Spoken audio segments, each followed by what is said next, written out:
Hello friends, this is Professor Mr. Abhijit Anand Ayode, lecturer at Praveen Patil College of Diploma Engineering and Technology, Bhayandar. Today we are going to study about the remaining part of the subject, chapter number 3 of the subject IME, Industrial Measurement. The subject code is 22420 and the third chapter is Flow Measurement. In the last lecture, we had studied about electrical flow meter, that is a turbine flow meter. Now, in this video, we are going to study about electromagnetic flow meter and ultrasonic flow meter. So, let's start. The working principle of electromagnetic flow meter is it works on the principle of electromagnetic induction as per Faraday's law. What is the Faraday's law? The Faraday's law says that whenever a current carrying conductor placed in a magnetic field, it cuts the line of flux and EMF get induced in it. This is the statement of the law. Whenever the magnetic flux is cut by the moving conductor, EMF induced in it in the conductor. The magnitude of the EMF depends on the rate of cut of the flux. This is the second law of Faraday. The magnitude of induced EMF is depends upon rate of change of flux with respect to time. So, three things are required. First one is a magnetic flux produced by a permanent magnet or the electromagnet. Second one is a conductor in the form of the fluids. And third one is a motion of conductor. That means a velocity of the flow. In this, a flow meter electricity conductive flow liquid work as a conductor. Induced EMF in the coil is E is equal to CBL or E is equal to BLV. What is a B? It is a magnetic flux density. The unit is Weber per meter square. L is the length of the conductor and V is the velocity of the conductor. So, relation of the velocity V and the area of flow meter A, volume of the flow meter Q is equal to V into A. Also, V is equal to E upon CBL. What am I? CBL? C stands for dimension constant. B stands for magnetic field Weber per meter square. That is the magnetic flux density. L stands for length of the conductor. That means a fluid. It may be in the meter. V stands for velocity of the conductor meter per second. That is a fluid velocity. And E is the induced voltage in the volt. Now, this is the constructional diagram of electromagnetic flow meter. The main parts is metal pipe. यहाँ पे आपको दिखाई दे रहा है वो metal pipe.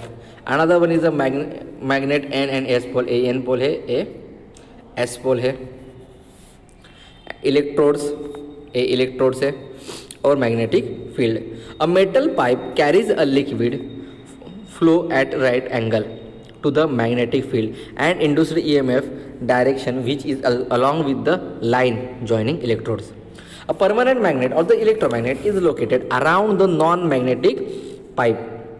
Two electrodes placed at a right angle to the magnetic field for picking up the induced EMF. What is the location of electrodes? These electrodes are made to be completely flush with the inner surface. Due to this arrangement, they do not obstruct the flow as well as they are in touch with a flowing liquid. Note that in such a meter, the magnitude of the EMF induced is too small, of order of 1 millivolt only, for a fluid velocity that is of 1 meter per second, resistance of fluid much more. By some provision of the EMF is applied to large volume to read and calibrate the scale to read flow rate of the liquid. The basic element of the flow meter are a section of a non-conducting pipe. As the liquid passes through the pipe section, it also passes through the magnetic field set up by the magnet coils induced in the voltage in the liquid. The amplitude of the voltage is directly proportional to the liquid velocity. As we know that this voltage is conducted by the electrode to the separate converter which is affected on the precious voltmeter capable of the accurately measuring the voltage generated and the converting that voltage to the desired control signal. These may be equivalent electronic analog signals, typically 4 to 20 milliampere DC, or a frequency or a scale pulse output. There are some advantages. Just like first advantage, it has a no any obstruction inside, available in a large pipe size, available in a large range capacities. It can be used for a liquid, slurries and greasy liquid. It has a very less pressure drop. Can be used as bidirectional meter. Meter is not affected by a density, viscosity, temperature or a pressure. Meter are available in a several construction material. It can also be used to handle a corrosive fluid. But there are some disadvantages, like in larger size it is much bulky or a more weight. Cost is too high. Suitable for a liquid which is electrically inductive but not suitable if fluid is totally non-conductive. At the all time it must be full. Not used in a hazardous situation, otherwise it must be constructed explosion proof. Not suitable for a gas flow measurement as gas is not electrically conductive. Linear relationship of inlet and outlet. These are the disadvantages of the electromagnetic flow meter. But also there is one disadvantage. Accuracy is only the range of the 1% over a flow rate range of the 5%. That means a tolerance is 1% to 5%. Application: to measure a flow rate, small or large, measurement of the flow rate of the liquid, slurries, greasy liquid, paper pulp, detergent, sticky fluids. Useful for any electrically conductive fluids but not for the gas. Now, electrosonic flow meter, one of the very easy concept, electrosonic flow meter. Working principle, तो operating principal यहाँ पे आप diagram देखोगे तो आपको समझ में easy आएगा. ये उसकी diagram. The operating principle of this flow meter is based on the apparent change in the velocity of the propagation of sound pressure pulses in the fluid with the change in the velocity of the fluid flow. Types of the ultrasonic flow meter. The first one is a time different type and another one is a Doppler type. The ultrasonic flow meter operates on the principle that the velocity of sound in the fluid in the motion is the resultant of the velocity of the sound in the fluid at rest.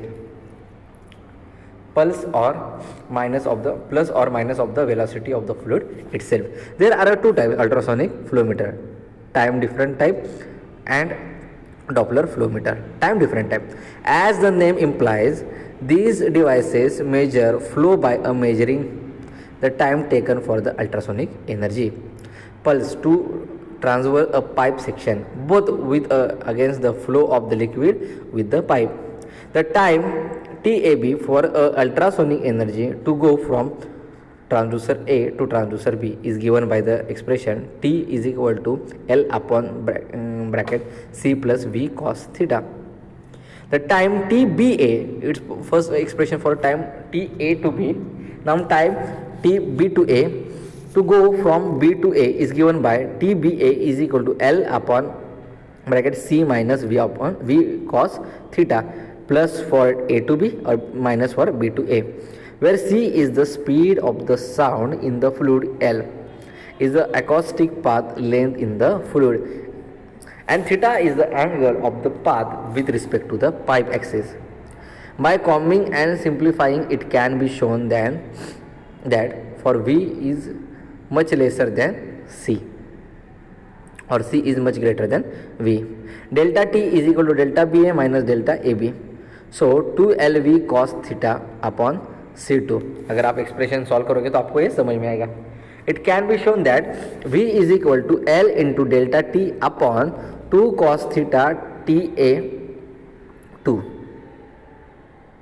is equal to K delta T upon TA2 2A square, where TA is the average transition time between the transducer. Since the cross sectional area of the pipe section or spool pipe is known, the product of the area and the velocity will yield the volumetric flow rate. यहाँ से sensor transient time इलेक्ट्रोसोनिक दिखाई दे रहा है आपको, एक sensor से जा रहा है, एक ट्रांसमीटर है और एक रिसीवर है, ये आपको समझ में आ रहा है. Hot wire anemometer. The use of the hot wire resistance, ये हो गया आपका hot water anemometer. The use of the hot wire resistance transducer is to measure the flow rate of the fluid by means of the measuring velocity of non-conductive liquid. In open channel and closed pipe, it can be conveniently measured by a suitability locating the hot wire filament. The remaining portion will be studied in the next video. Thank you so much.